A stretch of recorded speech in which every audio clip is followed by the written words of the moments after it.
Good evening. Thank you everyone for joining us.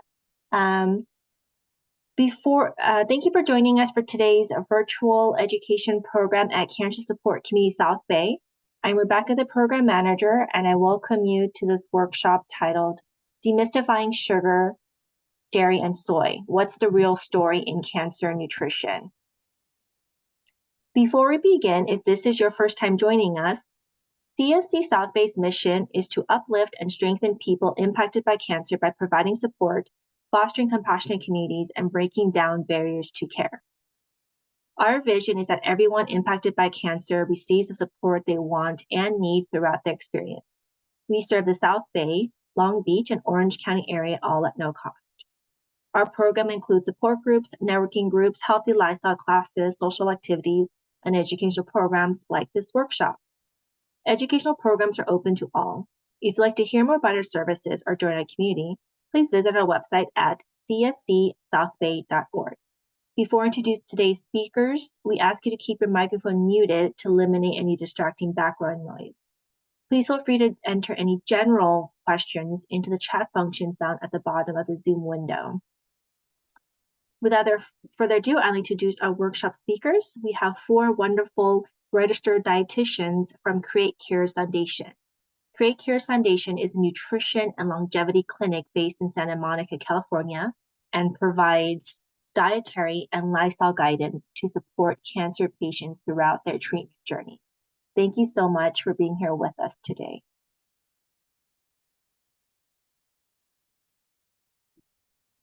Amazing. Well, thank you guys so much for joining us tonight. As we said, we're going to talk about demystifying sugar, dairy, and soy, the real story in cancer nutrition. So we're super excited to debunk some myths that maybe you guys already have about these topics. And who are we? We're part of the Create Cures Foundation Clinic. We were founded by Dr. Walter Longo, who has done research in nutrition, fasting for over 30 years. And we are a group of expert dietitians and molecular biologists, and even Dr. Longo himself, who we work collaboratively on our patients, and we work mainly in age-related diseases and cancer. And so we have found effective ways and integrative strategies to support cancer treatment and optimize outcomes. So we're really excited to talk about some of our findings today. And if you're interested in learning a little bit more about Dr. Longo and his work, I highly recommend watching his recent documentary, which you can get the link below.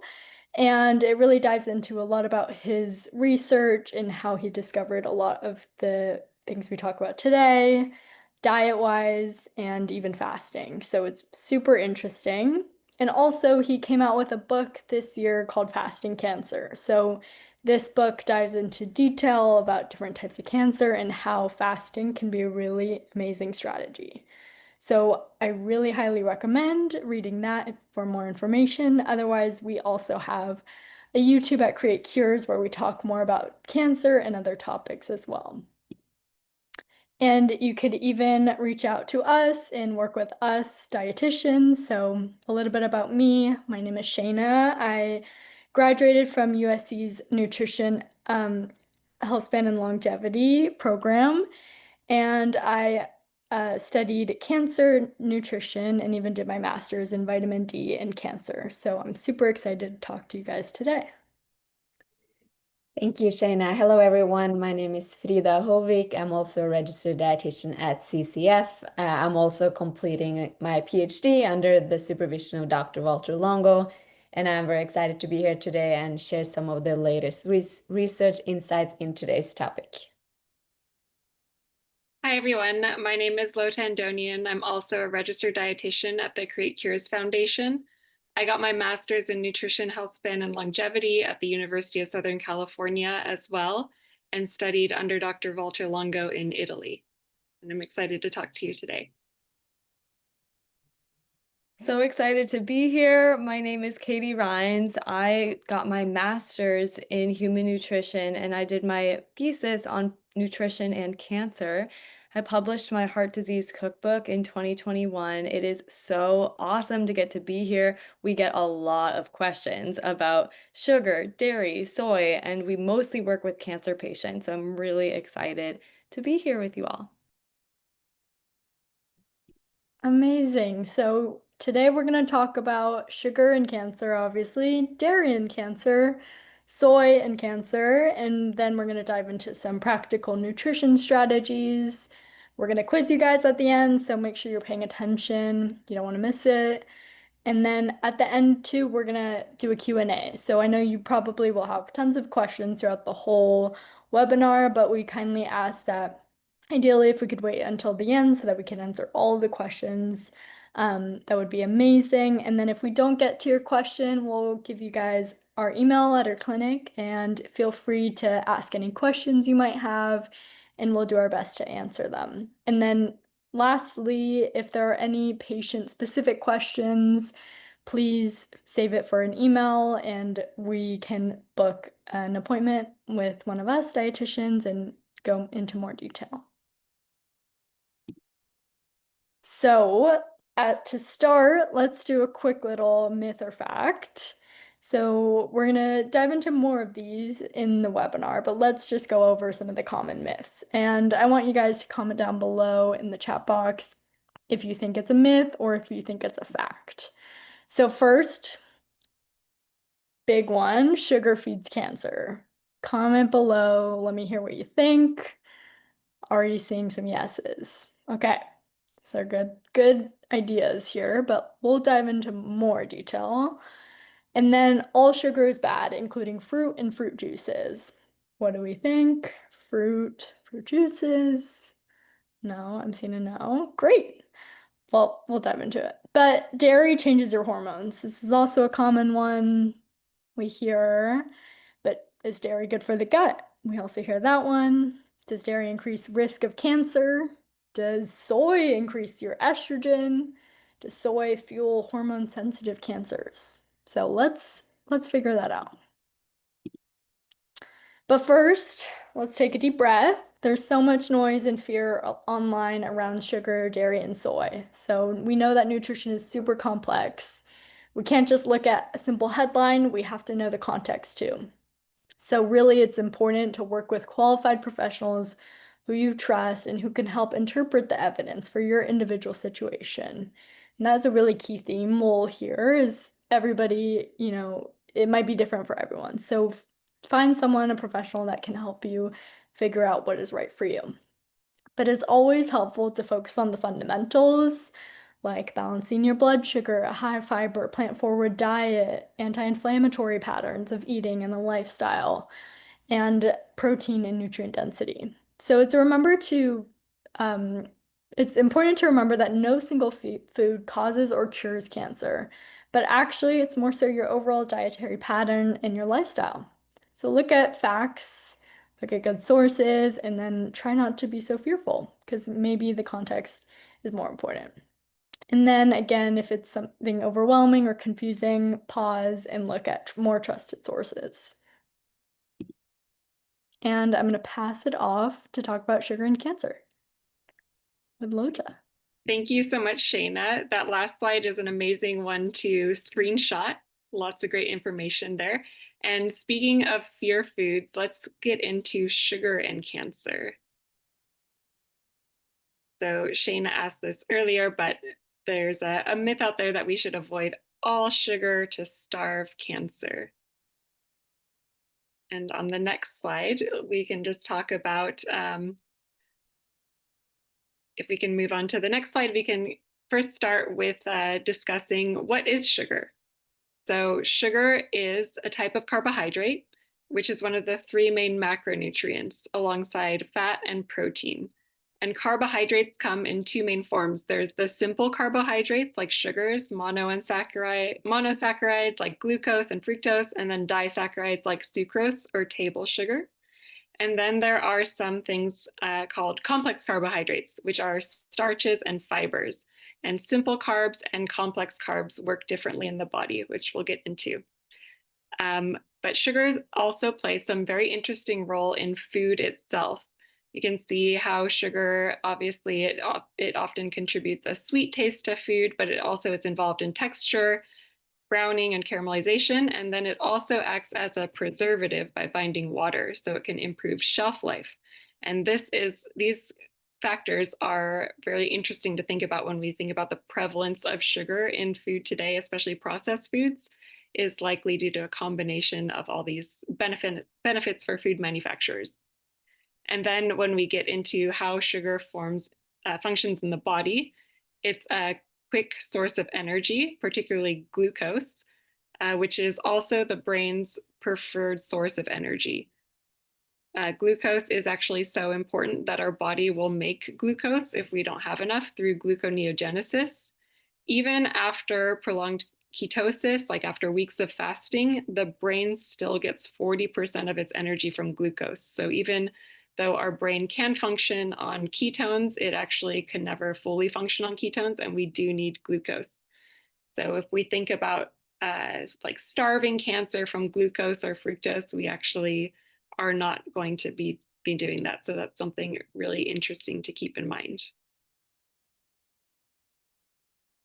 And then what about natural sugar versus added sugar? We have seen some of these terms come up on food packaging or when we're reading about sugar. So naturally occurring sugar is what is found in whole foods. When we're thinking about fruit is an obvious source of sugar because of the sweetness, but also vegetables, grains, and dairy all have mixtures of simple and complex carbohydrates. And in these forms of sugar, it's all in a food matrix. So if we think about a vegetable or a fruit or even a whole grain, there's not just sugar. There's fiber, there's phytonutrients, there's micronutrients, and there's often other macronutrients like protein and fat mixed in. So the sugar is not going to be as quickly digested and absorbed compared to something like added sugars. And added sugars are sugars that are added during processing or preparation. So there are some obvious sources of added sugars, and actually 80% of Americans' intake of added sugar is from the form of sweetened beverages or things like cakes and candies and cookies. But there are some very unexpected sources of added sugars. If we're thinking about some of those, we can see sugar in breads and crackers, salad dresses and marinades, tomato sauce, some frozen meals, non-dairy milks. There's often sweetened versions of those. Even things like yogurt can have more added sugars than ice cream, and protein bars and protein shakes. So it's actually really important to look at nutrition facts labels when we're looking at the added sugar content of foods. And another term that comes up is refined and unrefined. So you might see some more natural looking products that will mention that there's no refined sugars, or that they only use unrefined sugar like coconut sugar. When we're thinking about the definition, the refined sugar just means that the sugar has gone through multiple purification cycles. So if we're thinking about like white sugar, it has all the molasses removed, or something like high fructose corn syrup is very highly processed from the original source being corn. And then there are unrefined sugars, which are minimally processed, like coconut sugar, date sugar, maple syrup, honey. But one thing to note is that those are actually both forms of added sugar. So they both are more rapidly digested and absorbed sugars with very little fiber or micronutrients. So some of the unrefined sugars will have trace minerals and some fiber. And they may have more flavor, which can help with reducing total added sugar consumption. But it is really important to just be aware of your total added sugar intake. And so when we're thinking about sugar, it's actually the added sugar in excess is what is associated with different chronic diseases, including the risk of multiple cancers. Particularly sugar sweetened beverages like sodas or some of the very sweet coffee drinks. These are, you can see like a sample nutrition facts label here, but they have very large quantities of added sugar, and no other macronutrients, so no fat, no protein, or very little fat and protein. And mechanistically, the way that this can promote chronic disease, including cancer, is that it's very easy to overconsume some of these products. So it can promote excess weight gain, which is associated with various cancers, but also can contribute to inflammation and insulin resistance, or poorly managed blood sugar. And there's additional evidence that can suggest that even independent of risk for obesity and some of these other factors, the influence of sugar on insulin and insulin-like growth factor can be independently associated with increased risk of cancer. So when we're thinking about added sugars, there's a variety of limits that we can try and stick to minimize our risk. The American Cancer Society has a recommended intake of less than 10% of daily calories per day, which comes out to about 50 grams of added sugars. And some organizations have slightly lower or more restrictive recommendations. So the World Health Organization recommends 10% of daily calories or less, and emphasizing that there are additional benefits to getting down to 5% of calories. And the American Heart Association also recommends sticking to less than 6% of daily calorie intake from added sugars. And that's because of some of the effects on inflammation and cardiovascular disease. So if we're thinking about keeping it down to below 6%, that would come out for 25 to 36 grams of added sugars, which is the equivalent of 6 to 9 teaspoons.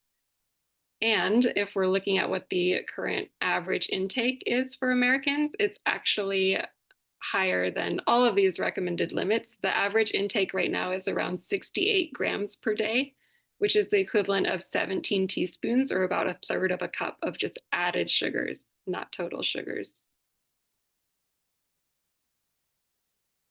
So speaking about this, where does fruit come into play here? To reduce our risk of cancer, should we start to avoid fruits because they contain fructose, or are they actually beneficial for cancer? Comment in the chat box what you think. Should we eat or avoid fruit? Eat fruit? Eat the fruit? Yes, I like it. Eat the fruit, certain ones. Okay, so fruit intake in cancer. This is where there's a lot of conflicting information online, but I would love just to nip that in the bud and say that increased fruit intake is actually linked to lower risk of multiple cancers and multiple chronic diseases. We actually consider fruit an anti-cancer type of food because of all the beneficial compounds like fiber and phytonutrients, like flavonoids, minerals, and vitamins that are all very beneficial for reducing the risk of cancer. And there's multiple reviews that show that fruit intake is linked to lower risks of multiple cancers, particularly of the digestive tract and colorectal cancer. There was a large review of over 1.2 million women in 2021 that found that total fruit consumption was associated with a 7% lower overall breast cancer risk, whereas fruit juice was actually associated with a 4% increased risk of breast cancer. So this is where, when we're thinking about all the benefits of fiber and that slowed digestion of the sugars into glucose, it's really important to focus on the total fruit. And then when we're looking at glycemic load, which takes into consideration fiber and the amount of impact that the carbohydrates are going to have on the digestion and absorption, the high glycemic load diet is associated with higher risk of overall cancer and breast cancer, whereas low is associated with reduced risk. In contrast to dietary sugars, blood sugar actually is something that if we have prolonged high fasting blood sugar, it is an increased risk factor for cancer. And there's a very recent big systematic review that was in Nature, which is a very influential journal, that looked at the relationship between high fasting blood sugar and 7 different cancers and saw that the average risk increased up to 20%, with the strongest evidence for colorectal, pancreatic, and breast cancer.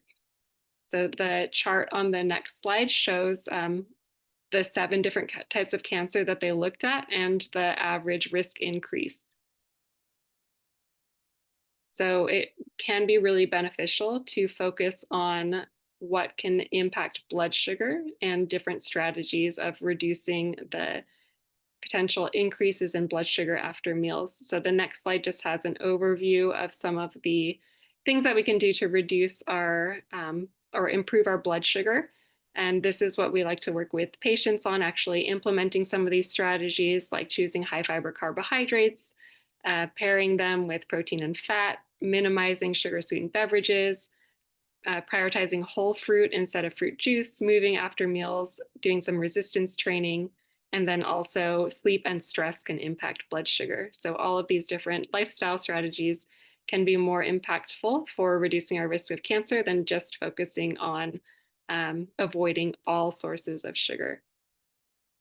And on the next slide, we just have a little summary of what we talked about. So yes, just making sure that we're aware of the source and quantity of sugar that we're eating, incorporating lifestyle strategies to manage blood sugar.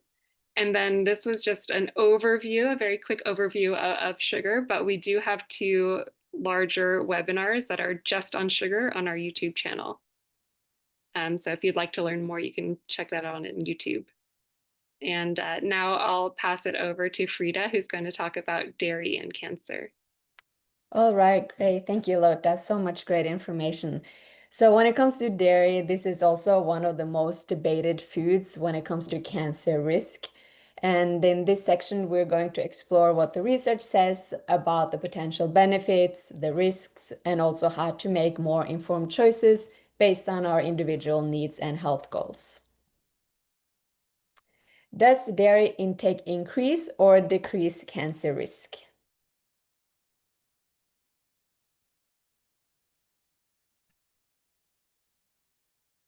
Yes, it can increase, yes, a lot of yes, neither.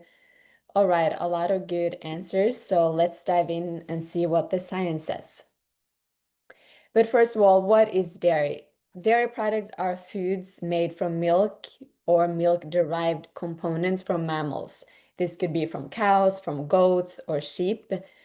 Milk, or we have 3 main categories. So when we think of milk, we have whole milk, we have low-fat milk, we have skim milk, lactose-free milk. It's often consumed as a beverage or used in cooking and baking. We have fermented products. So we think of yogurt, kefir, and cheese. The fermentation process adds a lot of beneficial probiotics and can also improve our digestibility. Then finally, we have processed dairy. So think of butter, cream, whey, casein, and milk powder. These are often used in cooking, baking, and food manufacturing.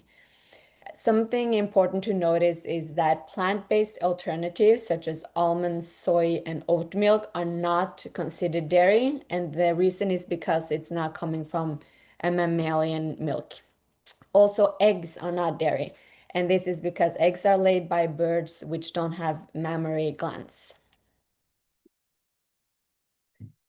Dairy is definitely a nutrient-dense food group. It provides high-quality protein, mainly from casein and whey. It's easily digested and supports muscle health as well. Dairy provides a lot of minerals. It contains calcium, phosphorus, and potassium.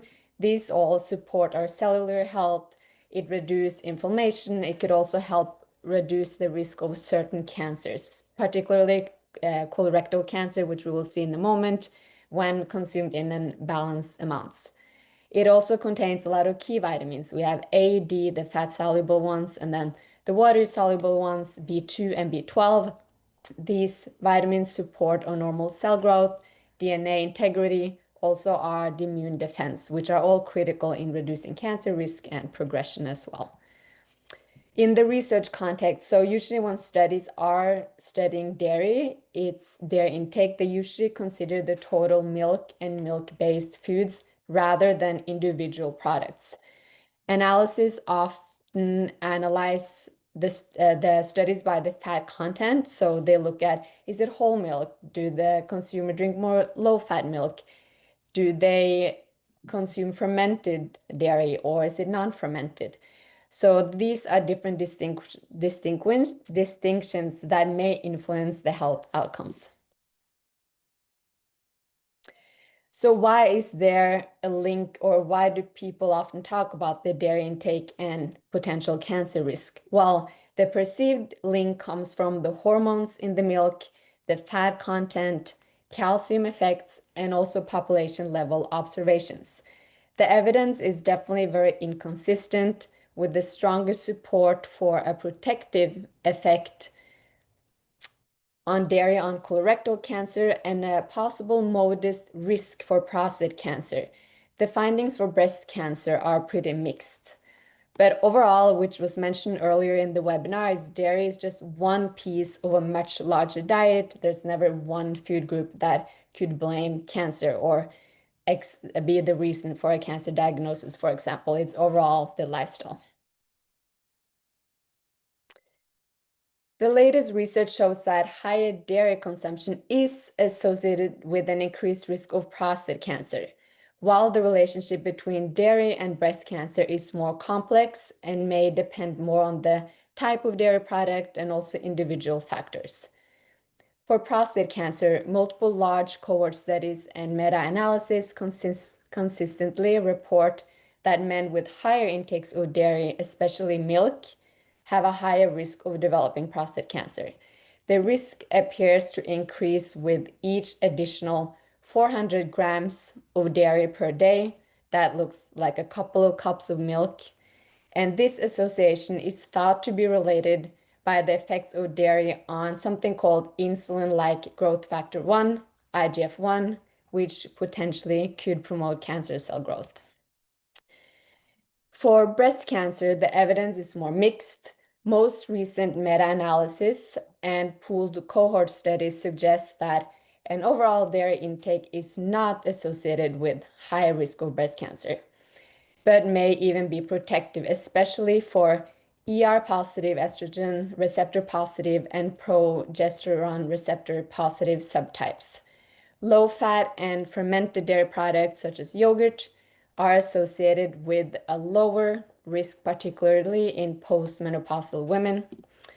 However, there's also studies that report that a higher milk intake may increase the risk of estrogen receptor negative breast cancer, and higher dairy milk intake may be associated with an increased risk overall, especially when it is compared to plant-based alternatives. Recent research consistently shows that a higher dairy consumption is linked to a lower risk of colorectal cancer.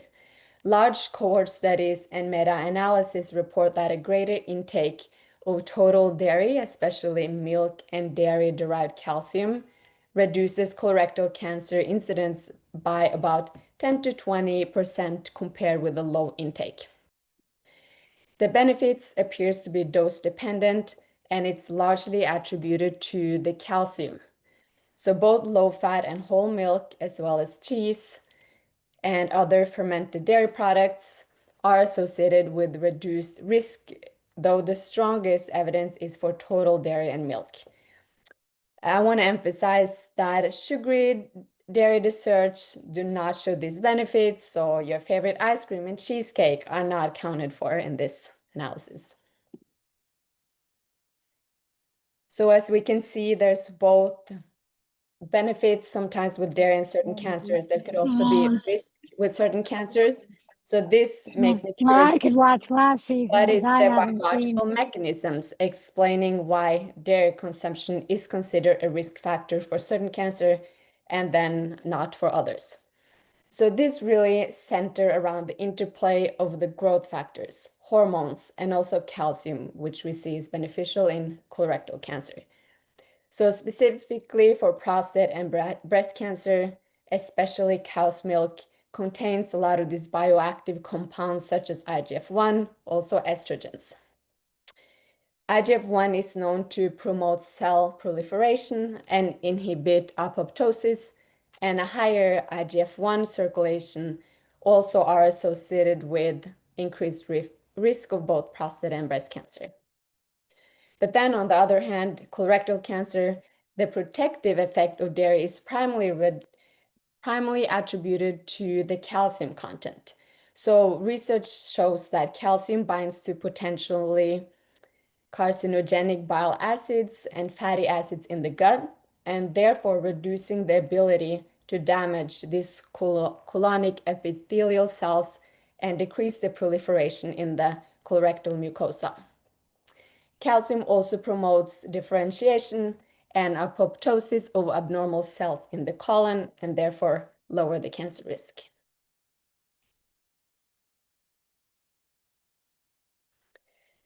So the context definitely matters. So who dairy may be beneficial for, somebody with extra nutrient needs. As we see, dairy could be a very nutrient-dense food. So people who need additional calcium, vitamin D, high-quality protein to support the bone health, muscle maintenance, or overall nutrition, they may benefit. Somebody needs extra calories. Somebody who don't have any dairy sensitivities can enjoy it as a part of a balanced diet. But then we have some people who may be more cautious. So definitely somebody with lactose intolerance who cannot break down lactose. They definitely want to stay away or choose lactose-free options. There could be personal or ethical preferences. And we also have specific health conditions as well. And then, of course, in the end of the day, the amount matters. Eating one little yogurt a day versus having a couple of glasses of milk with every meal is going to make a difference. The type of dairy, the nutrient profile, as we have seen, can vary. And then also individual tolerance as well. So now I will pass it over to Katie, who will discuss soy and cancer. Thank you so much, Frida, Lota, Shayna. Whew, everybody take a deep breath. I really appreciate what you shared at the end there, Frida. It's the dose makes the medicine or the poison. It's not about this one food is going to immediately cause cancer. We want to see the whole context, the portions, everything to do with this. And I think it's absolutely fascinating, these fears that we can have around specific foods, thinking about the hormones in soy versus the hormones in dairy. So dairy truly is designed, especially these milk products, milk is designed to help with growth. And as grown adults, we're not trying to exacerbate growth, right? Maybe if you're a bodybuilder, or of course, if you need those extra nutrients, like sometimes it is helpful to include more dairy in your lifestyle. However, in general for cancer, I think choosing a soy option is actually going to be more beneficial, and we're going to get into that. But as you can see this image, what is soy? As you can see here, we have simple soybeans, some edamame, different types of firmness with tofu or tempeh. We have soy milk and soy sauce. Yeah, soy can be present in a lot of different foods these days. So let's definitely dive into this and see what the research says.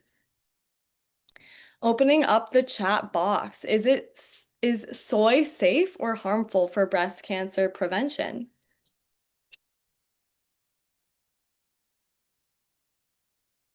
Let's see. Safe, yes. My gyno said to give up soy so doesn't increase ovarian cysts because it's like estrogen. That is very interesting. I've not seen the research on that. Safe, safe. All right. So as far as the ovarian cysts, please send us an email. I'm gonna dive into that research. But as far as I know, with the best evidence that I could find, let's go over this. Let's see. Let's come to a conclusion together. So soy consumption, it may actually help prevent cancer. So there is a difference though between whole soy that's been fermented, that's organic, like edamame, tofu, tempeh, unsweetened soy milk, especially for cultures who traditionally eat these foods, compared to processed soy, soy supplements, powders, faux meats, processed soybean oils. These are two very different things, and we don't have enough evidence to show the conclusion of the contrast between the two at this time. However, for these wholesome soy products, research does show that these isoflavones can bind to estrogen receptors and modulate their activity, exerting anti-estrogenic effects in tissues like breast and prostate, which may actually suppress hormone-dependent cancer development. So these isoflavones are not only present in soy foods. We're actually also going to see these in a lot of different plant foods and ground flax and broccoli. We see these antioxidants in a lot of fantastic cancer-preventing foods. Isoflavones, research shows getting more of them in can actually help with prevention of cancer growth, okay? Not exacerbation of it, which a lot of people think, yeah, they think the opposite, which is interesting. And I'm excited to go over more research in the next slide.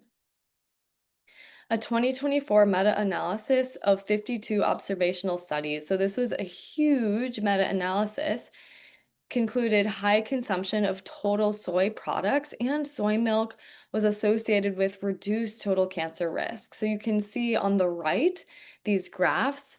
On the y-axis, we see the relative risk of cancer, and on the x-axis on the bottom, the total soy intake. So total soy, as that increased, the relative risk of cancer significantly decreased. And there was a dose response analysis indicated that for each 61 grams per day increment of tofu consumed, that reduced cancer by 12%, and each 23 gram per day increment of soy milk reduced cancer risk by 28%. This is quite significant, and it's interesting that people have it backwards, that soy can actually exacerbate cancer growth, when really the vast evidence is showing us that it helps to suppress cancer growth, actually. So does soy intake increase cancer risk? From what I just showed you, and I do have some more research to share, phytoestrogens are not equivalent to estrogen. And this myth actually does stem from under a microscope. There was some research done and in mice models, but it turns out humans are very different than mice. And the research does not support that soy increases cancer risk. These phyto or plant estrogens, such as soy isoflavones, they are much, much, much weaker than our mammalian estrogens, and they're actually tissue selective estrogenic effect compared to endogenous estrogen. It's just much different. So these phytoestrogens, these isoflavones, they really do not exhibit the same biological potency. It's vastly different if you think about what Frida just shared about dairy. While yes, the dose makes the medicine or the poison, and it's different for everybody, there actually is mammalian hormones and estrogen in dairy. But in soy products, this is a very different, these plant estrogens act differently, okay? Large human studies and meta-analyses have shown that soy food consumption is not associated with increased breast cancer risk. In fact, moderate soy intake may be protective or neutral, especially when part of a traditional diet. As you can see here, there's some veggies, some in this miso soup, maybe some mushrooms, right? In a part of a balanced veggie forward, antioxidant forward diet, sure, a couple of servings of soy foods is going to probably be helpful. And there's always going to be nuances here, just like Frida and Loto were mentioning. Where are your ancestors from? You know, some people may be able to process dairy a lot better than others. Some people may be able to process soy a lot better than others. And it's kind of impossible to really say for the population, everybody out there, that something is going to be beneficial or harmful. We need to look at each individual and we need to look at each individual. And that's why we really, at the Create Cures Foundation, make sure to see what's going to work for you and what's not going to work for you, instead of just saying one food is necessarily good or bad. But I digress. Let's go over some more research here.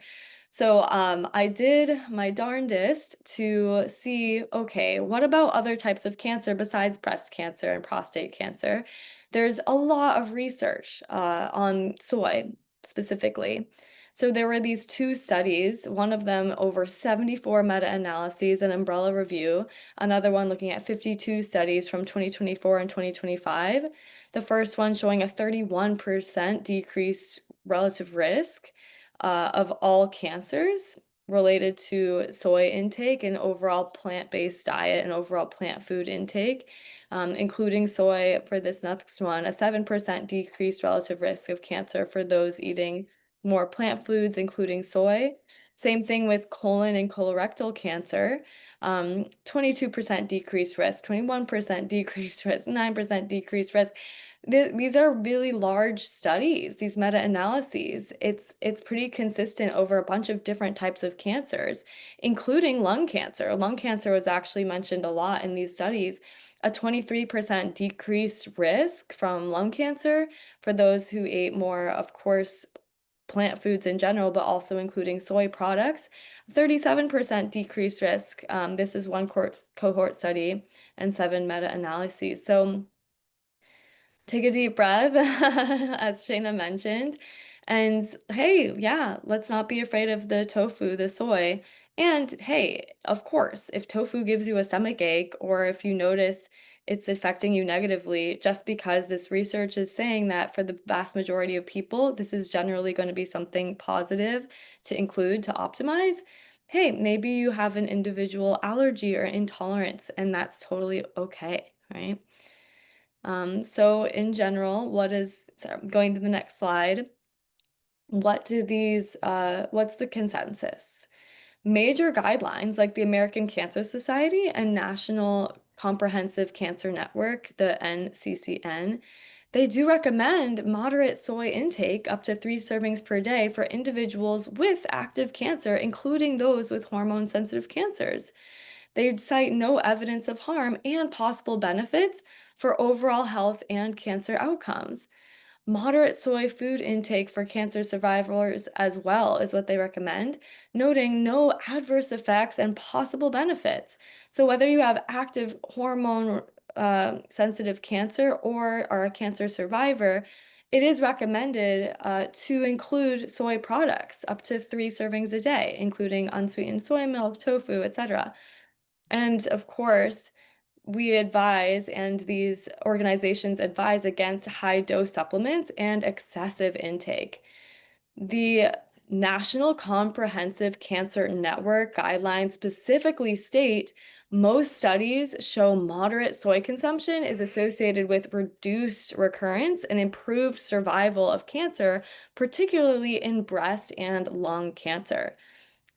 Absolutely incredible. Let's include, I love this image here. One of my favorite things is a tofu scramble. So instead of scrambling up some eggs that have, of course, in that egg yolk, we've got that cholesterol and things. It's nice to just try to incorporate some more tofu in our lives. We can have some nutritional yeast, some turmeric and spices with all of your favorite vegetables for a really balanced, yummy, savory breakfast option, this tofu scramble. So I hope that this helps, and I'm looking forward to answering. If you have questions at the end, please ask those in the chat box. Great. Thank you so much, Katie. It's so great to hear about all the benefits of soy and some benefits of dairy and how to navigate sugar too. I hope everybody is a little bit clear now, but let's go over some of the takeaways that we learned today. So with sugar, we talked about some myths. Sugar causes cancer, sugar feeds cancer, and what does the truth say? So sugar is not the only factor that can influence tumor growth. There's so many other things, like Frida mentioned, a specific IGF-1 pathway growth factor, which also influences tumor growth. So there's so many things there. The source of your sugar matters, right? So whether you're having sugar-sweetened beverages or a blueberry, it's very different. High fasting blood sugar is a risk factor that can be managed through diet and lifestyle. And this is one of the biggest risks in terms of cancer and sugar. So managing that through your diet and lifestyle is super important. And what do we do here? So we can choose low glycemic carbohydrates. So think the things with more fiber, like our whole grains and even high fiber fruits and vegetables. So you can also consume a whole fruit rather than a fruit juice, which takes out that fiber component. You can consume carbs as part of a balanced plate to reduce your blood sugar spikes. So incorporating other things like fats and fiber to help balance it. And then incorporate lifestyle strategies like Lota mentioned about walking and weightlifting because muscle really loves glucose. So incorporating that can really support your blood sugar. With dairy, we talked about the myth, all dairy increases cancer risk, but actually it's not so clear. And like Frida mentioned, such interesting research around dairy and different types of cancers, like in estrogen and prostate cancer versus colorectal, where it seemed a little bit more beneficial. And we found that fermented dairy might be the best in terms of lowering risk. And what can we do here? So that fermented dairy, think like your yogurt and some cheeses, and you can choose those, but even sheep and goat dairy rather than cow dairy can actually have less of an impact on your IGF-1 level. So try to choose your best quality, minimally processed dairy with that's low in sugar. But dairy, again, is this not so clear one, so talk to a dietitian or a health professional that is well aware of the research to see how often you should consume dairy. And then finally, soy. I love debunking this one because people heard that soy feeds cancer, it increases your estrogen, but actually it is a phytoestrogen, meaning it can attach to excess estrogen in the body and even in the breast and help buffer out that excess estrogen. So there's so many large studies that show that it's not associated with an increased risk of breast cancer or most cancers, and it's actually pretty protective. We talked about the actions, right? So choosing organic forms, minimally processed forms like soy milk, tempeh, tofu, edamame. You can consume it a few times a week. So depending on where your family's originated, you might want to consume it more or a little bit less if your ancestors were not consuming so much soy. So we usually recommend about a couple times a week. And you can also have flax seeds, which are a really great source of phytoestrogens too. So we tell all our patients this. If you are a patient of Create Cures, you've probably heard this formula. This is how to build the most anti-cancer plate. And the formula is half of your plate should be non-starchy vegetables. A quarter of it should be a high fiber carbohydrate, like your whole grain, or your starchy vegetable, like sweet potatoes. And then that last quarter should be your healthy protein. And then top it all off with some healthy fats, some olive oil, nuts and seeds, and then choose a low calorie, 0 calorie water or drink. And this just simplifies meal planning, eating out, and it's just a really foolproof way to also support your blood sugar regulation as well.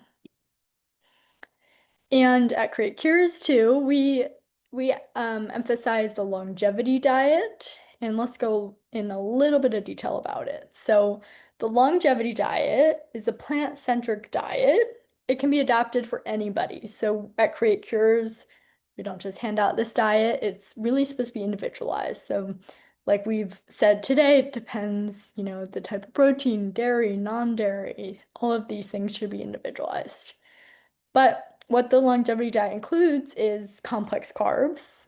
It includes low mercury fish, a lot of plant proteins like soy and phytoestrogens, healthy fats, and then lots of colors. Really, all the vegetables as possible. It's gonna protect your healthy cells. What does it not include so much is a lot of high protein foods, like Frida mentioned, that IGF-1 pathway is somewhat associated with protein. So not so high in that. We definitely don't want a lot of sugars or ultra processed foods. And for more information about meal timing, generally we recommend a 12 to 14 hour fast overnight. But like I said, it should be really individualized, and we can definitely help individualize the longevity diet to everybody.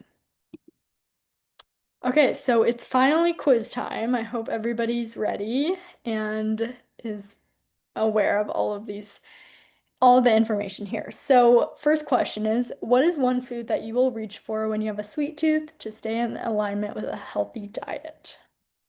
So comment in the chat box. I want to see all your answers. Okay, someone said blueberry. Apple, fruit, nice. Whole fruit, hopefully. Great. Perfect. Next question. What populations should minimize dairy? It's a tough one. Anybody confident in the chat box? Maybe breast cancer? Yeah. Interesting. Maybe not colon cancer. Maybe that one was more so protective, but interesting thought. And then lastly, should soy foods like soy, tofu, and soy milk be avoided to help prevent prevent cancer in general? Hope everybody knows this. No, exactly. We should not avoid these. We should include them and include them in a great way. So again, we are the Create Cures Clinic. We are a nonprofit, so we work to aim to reach and provide services to as many people as possible. So we definitely provide programs for people who might not feel like they can afford normal nutrition counseling. There's something for you, I promise.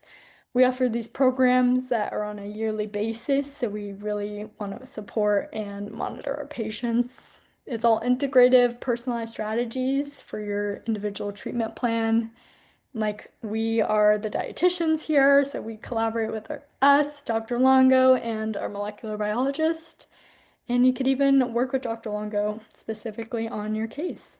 So we'll put in our email too. I'll show you at the end, and feel free to reach out to us too.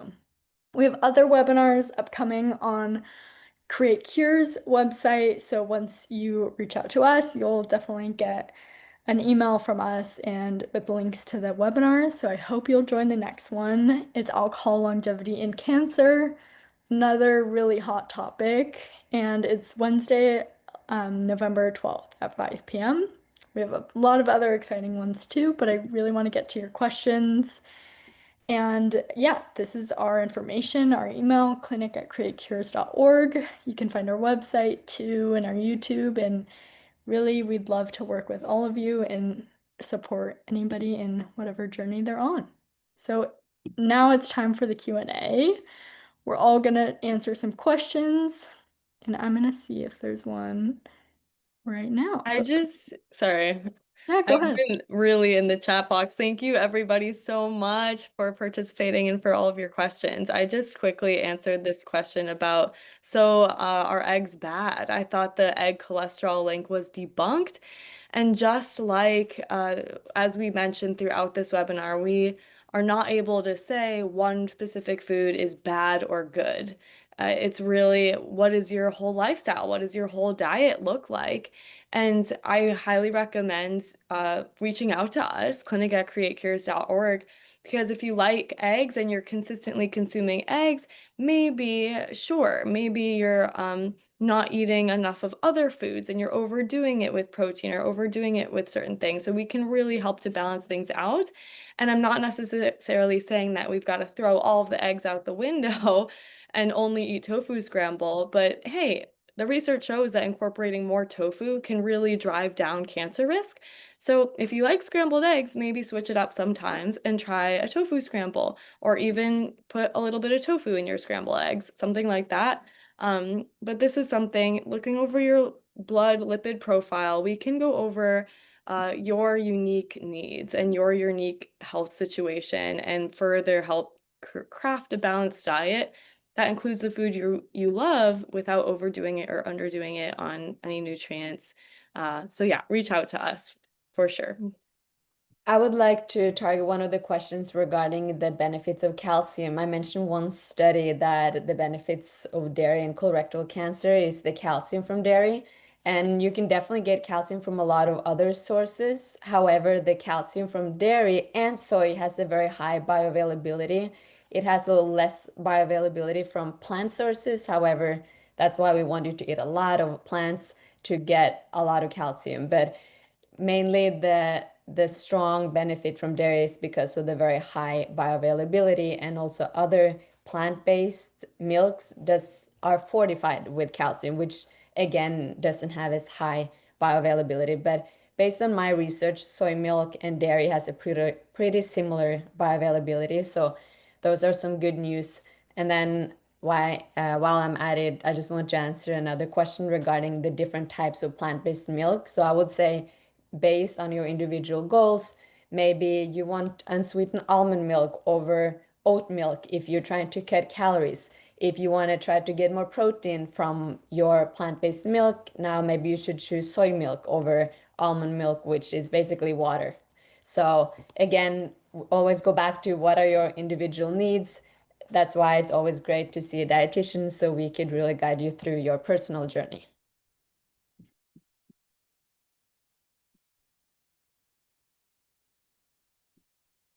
Awesome. So I saw a question about plant-based protein powders, an article recently saying they contained lead due to heavy metal in the soil. And so someone asked, are plant-based milk alternatives also risky? So yeah, like Katie said, they just did a webinar on this and environmental toxins. So please reach out to our Create Cures YouTube and have a look on that. But and Katie, you can bounce off too, but plant-based milk is a lot different than plant-based protein powders in terms of the high concentration in there in the source. So usually plant-based milk are pretty good. And like Frida was just saying, variety is really what we want to strive for. So getting a good variety of different plant-based proteins, whether it's nuts and seeds and soy and beans and legumes, is really going to be great. You don't want to just focus on one thing. And even protein powders, if you're having it every single day, all the time, maybe you switch it out for different types of the plant-based protein. So whether it's different nuts or seeds too.